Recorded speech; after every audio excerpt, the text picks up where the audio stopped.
Olá, licitantes e licitadores! Nesse vídeo vamos falar sobre sanções administrativas. Primeira parte de sanções.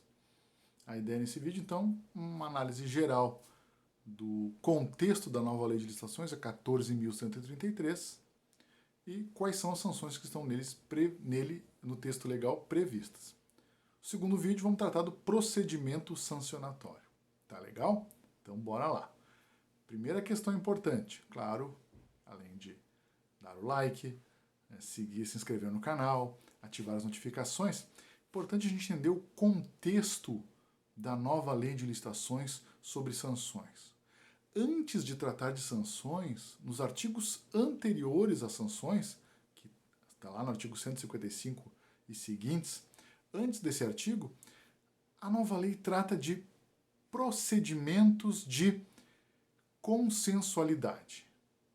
A lei deixa claro que cada parte responde pela sua execução, similar ao que dizia o artigo 66 da Lei 8666, cada parte responde pelas consequências de sua execução, de sua inexecução contratual, só que ela coloca de maneira explícita que as partes devem unir esforços no sentido de buscar o que ela chama de meios alternativos de prevenção e resolução de controvérsias. E cita conciliação, cita mediação, cita comitê de resolução de disputas e cita arbitragem. E vejam, não é necessário contratar um árbitro externo ou ir atrás de um tribunal arbitral a ser decidido ou contratar um profissional de fora. A lei deixa clara a possibilidade das partes conversarem entre si e discutirem. E ela cita 3 exemplos que podem ser objetos dessa discussão. O reequilíbrio econômico-financeiro de contratos, o inadimplemento de obrigações contratuais e cálculo de indenizações. Então vejam que, inclusive, a própria consequência do descumprimento contratual pode ser objeto de uma resolução pacífica de conflito sem instaurar um procedimento sancionatório propriamente dito. Como vocês já devem ter percebido, com o olhar da nova lei de licitações, as sanções são algo muito negativo para o fornecedor, porque os fornecedores são avaliados permanentemente. Os fornecedores têm um histórico a zelar, e histórico de sanções é ruim para o fornecedor. Então, é melhor a administração sentar e estabelecer formas de composição, porque afinal de contas todos querem o contrato cumprido, do que já sair aplicando multas e punindo o fornecedor, não deixando mais ele licitar ou contratar.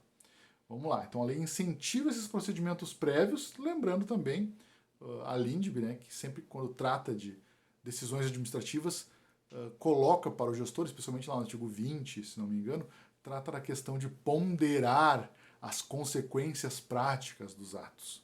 Certo? Então, observando o princípio da proporcionalidade, e caso com uma opinião pessoal, eu entendo que multas não podem servir para desvirtuar a sua finalidade. Por exemplo, a aplicação de uma multa não pode inviabilizar o fornecedor. A multa ela tem que ser um chamariz, um incentivo para o fornecedor cumprir o contrato, e não um desincentivo para que ele deixe de cumpri-lo, que é o que muitas vezes acontece. Muitas vezes o contrato é abandonado porque o fornecedor desiste do contrato. E aí ele prefere deixar a administração correr atrás dele para puni-lo do que encerrar a obra, encerrar o contrato, encerrar o objeto, e isso acaba sendo pior para todos. As 4 hipóteses de sanções previstas na lei. Advertência, sim, continua a advertência. E vejam que as 4 hipóteses elas têm bem claro um grau de proporcionalidade da gravidade da conduta realizada. Então, advertência, multa, declaração, advertência, multa, impedimento de licitar e contratar e declaração de inidoneidade para licitar ou contratar. A advertência seria a pena leve, para caso de inexecução parcial. Cartão amarelo, típico cartão amarelo. O fornecedor faz uma coisa que a administração não gosta, a administração vai lá e adverte. A multa a gente considera como uma penalidade média, ou seja, é possível dosar. é um choquezinho no fornecedor. Olha só, estou vendo que é um descumprimento que pode inviabilizar o contrato, então com isso aplica-se uma multa. A lei não entra nas espécies de multa, se é multa compensatória, se é multa moratória, se é cláusula penal propriamente dita, embora ela dê sinais que existem esses tipos de multas. Então tem multa moratória, que é multa por atraso, e aí o regulamento, o contrato é que vão dizer. Tem multa compensatória, ou seja, uma indenização pré-fixada em virtude de alguns atos. E a multa não compensatória, a cláusula penal, que é simplesmente por descumprimento, né, de alguma obrigação contratual. É meramente o caráter punitivo. Certo?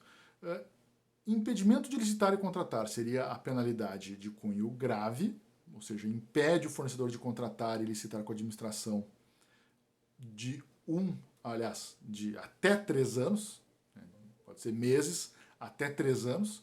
E aí vejam a questão do impedimento de licitar. Qual é o âmbito da aplicação? É no âmbito da administração pública do ente que aplicou a sanção. Então, se é um órgão federal, não pode mais licitar ou contratar com a União, no âmbito da União. Se é um órgão estadual, não pode mais contratar com a administração pública daquele estado. Se é um órgão municipal, não pode mais contratar no município. Isso acaba com a discussão que existia anteriormente, com a Lei 10.520 e 8.666, porque a 8.666 trazia a hipótese de suspensão do direito de licitar e contratar, que tinha uma interpretação pelos tribunais de contas e uma interpretação pelo STJ, que acabava trazendo mais confusão. Não vamos abordar isso agora. O fato é que a nova lei trouxe o impedimento e deixou claro qual é o âmbito de sua aplicação. Por fim, a declaração de inidoneidade. Essa declaração é gravíssima. Sanção de caráter gravíssimo, ou seja, o fornecedor não tem condição moral de ser contratado. Por isso é uma sanção que o prazo mínimo é de 3 anos e o prazo máximo é de 6.